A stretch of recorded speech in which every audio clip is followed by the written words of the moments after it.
kyokka mbadde ndudde okusoma emmisa ne mukoddomi wange Robert Kyagulanyi Ssentamu anti Wambogo kubanga ndoza mwabuulidde yasoose n'atugamba nti obulamu bwe bwongera okutereera ne yeebaza Katonda.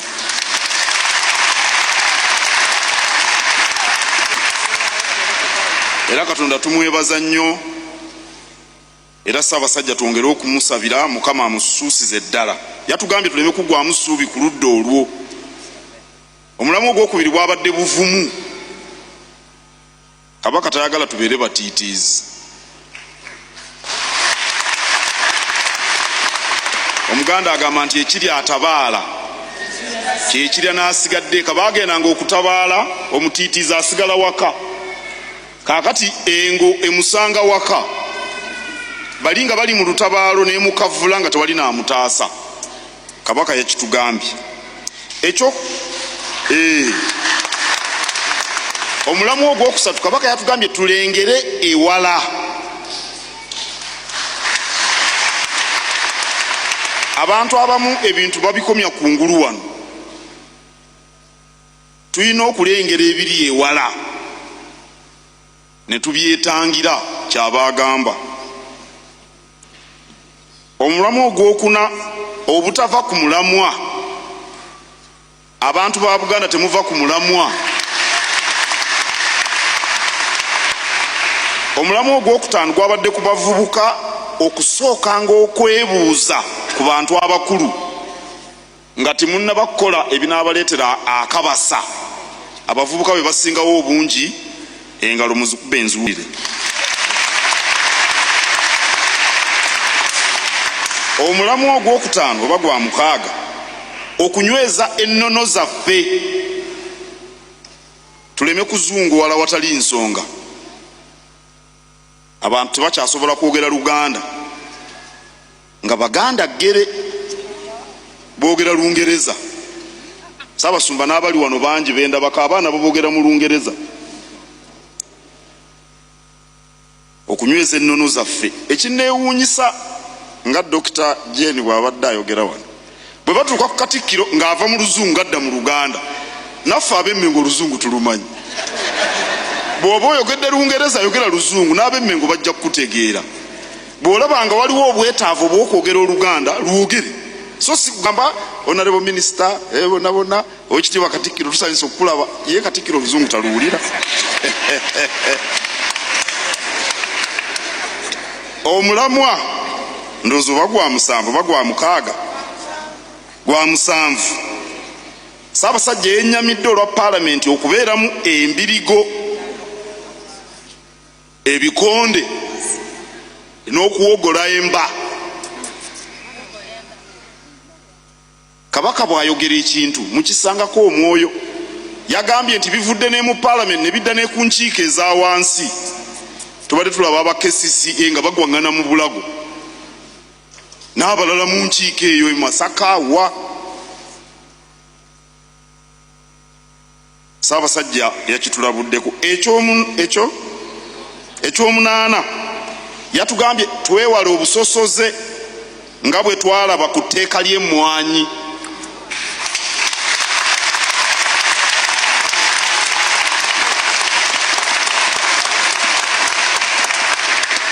Etteeka teriba bbi kubanga alireese Muganda. Etteeka liba bbi kubanga bbi. Etteeka liba bbi si lwakuba aliwagidde mu kyoli. Etteeka liba bbi kuba lya Uganda yonna. Obusosoze ndowooza ffenna twabulaba. Kabaka tiyatugambye mwagala ani omulala bababuulira. Ekyomwenda Kabaka yatugambye nti okulonda kutuuse naye tulonda abantu abategeera ensonga za Buganda Ssemasonga 5.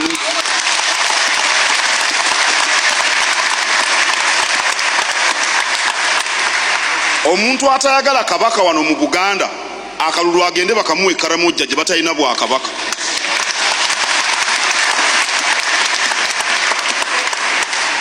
Yagambye abananyweza ensonga zaffe ez'Obwakabaka nga tuli wamu ne Uganda. twagala nnyo Uganda bwe wabaayo akyerabidde. Eky'ekkumi tulime emmwanyi. Mukawulidde ako?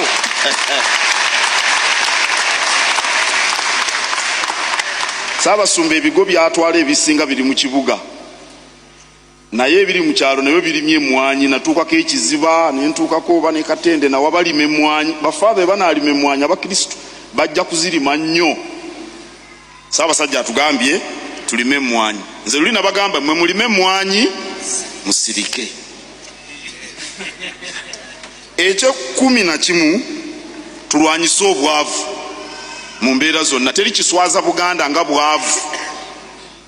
Omusajja omukulu otwala otya emmere mu kaveera ng'ova ku lumbe?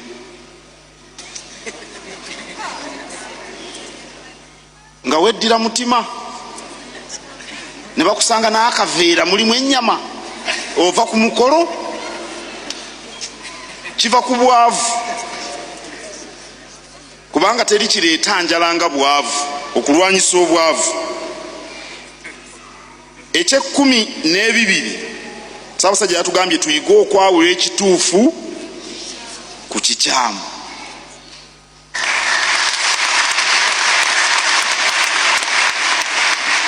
Omuntu bwakugamba ebintuntu oba oluusi biri ku mitimbagano. Nali Eswatini waliyo obwakabaka, bantu ne bajja ne mbagamba gwe omutwe ogugwo gwalazeewa. Oli bwakugamba ekintu naawe n'okigenderako, gwe omutwe ogugwo wagwazise gundi ono muloddokayi, gwe teweerowooleza. Bagamba batya ekintu ekirabwa n'ayonka nti kikyamu n'olanduka nakyo ne kikumalako n'emirembe.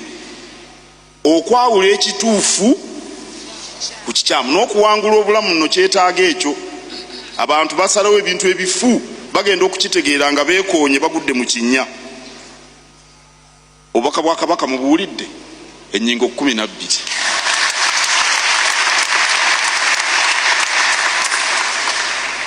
Ssaabasumba kammalirize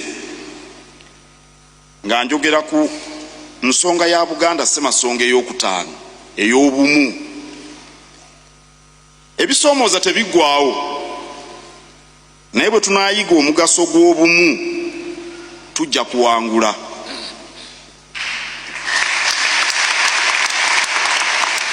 Singa ffenna abali wano tuba bumu mu bitwawula ebitali bimu,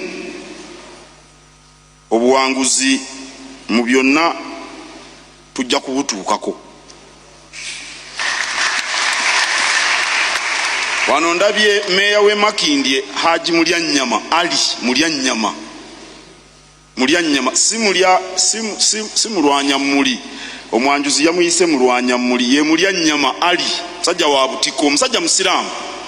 Era sirowooza nti enkya bagenda kumubatiza, naye yazze okulaga obumu. Bw'ossa ekitiibwa mu banno kye bakkiririzaamu, obwo bumu.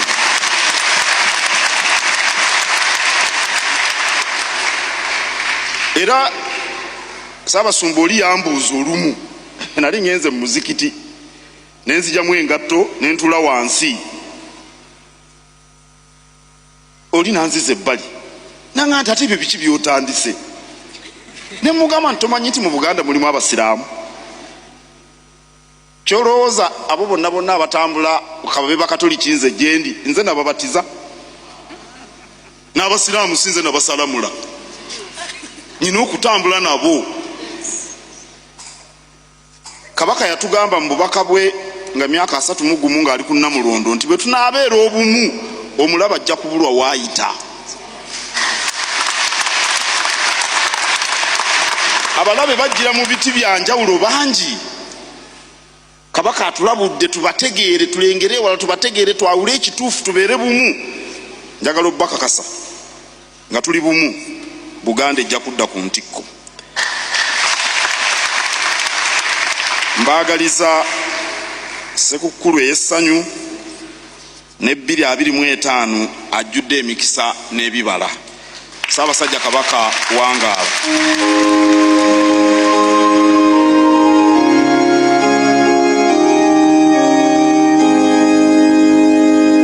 Mukama mulungi.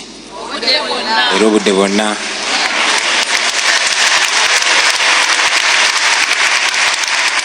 Obubaka babutuwadde bungi nnyo era nkakasa n'obulala bagenda butuwa. Twesunze obwa Ssaabasajja bwenkakasa nti Oweekitiibwa Katikkiro agenda butuwa, naye kenfunye omukisa nange mu dakiika emu njagadde okufuna omukisa obbaagaliza Ssekukkulu ennungi n'obbayozaayoza okutuuka ku mazaalibwa ga Mukama waffe.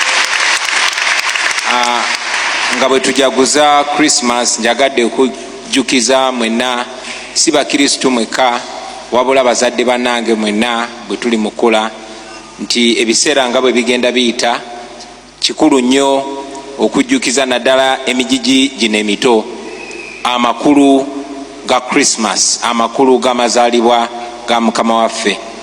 Tuli mu nsi revolutionizing egenda ekyuka ku speedi ekika ekyawaggulu. Ffe bwe twali tukula nga buli bubaka ne bwe ziba nnyimba za Christmas nga twakulira ku nnyimba za Fire Lutaaya, naye nga ne bw'aba ayimba anyumya olugero lwa Christmas, Mukama waffe Yesu Kristo nga bwe yazaalibwa, nga ne messages zonna zonna ziyitira mu layini eyo.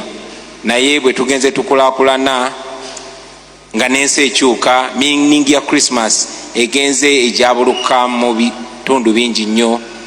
Okugeza nze mbadde mpuliriza nnyo ennyimba abaana bange ze bawuliriza ku Christmas. Nali shocked nga olumu ku nnyimba ze basinga okuwuliriza ng'oli ayimba last Christmas somebody broke my heart. Nengamba Christmas ki abaana gye bayiga. So kikulu nnyo okugenda maaso nga tu imparting the value of Christmas. Naddala abato ne bamanya nti Christmas si kugula buguzi lugoye lupya oba kucakala bucakazi, wabula Christmas kweza bujja na kujjukira omulamwa kwa Christmas, kujjukira nti olunaku bwe luti emyaka egisukka mu 200 eziyise Mukama waffe Yesu Kristo yazaalibwa. Era ne tumakinga sure nti tujjukiriziganya buli mwaka olunaku nga luno Omukama naaba ng'azaalibwa mu ffe mu myoyo gyaffe ne tuba nga tweza obujja. Mpozi n'ekisembayo tujaguza Christmas ffenna olwaleero lwe lunaku olusinga okuba olw'essanyu, naye wakati mu kujaguza tulina mikwano gyaffe mingi nnyo abali mu makomera nga baasibwa awatali musango.